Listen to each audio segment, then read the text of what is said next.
Guys, my name is Priyanshu Jain and you are watching Inside Hub. In this video, we are discussing question number 4A, which is from Science and Technology assignment of NIOS. Before starting this, I want to share something. We are providing all type of questions in PDF and uh, in handwritten form. So if you need the answer of these questions, so you can contact us on our WhatsApp number, which is 900-936-8238. The question is, Axe is a chemical substance whose substitution in water is used for whitewashing the walls. A small amount of substance X is taken in a beaker. Then water is added to it slowly. The side of the beaker is touched with the head.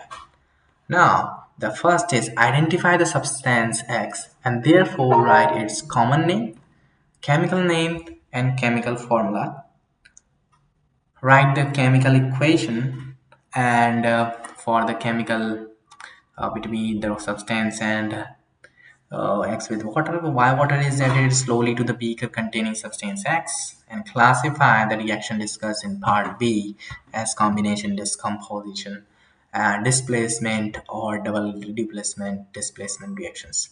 So here we are some questions. If you need answer of these questions, you can contact us on our WhatsApp number, which is on your screen. Thank you so much for watching. We will meet you soon in the next video.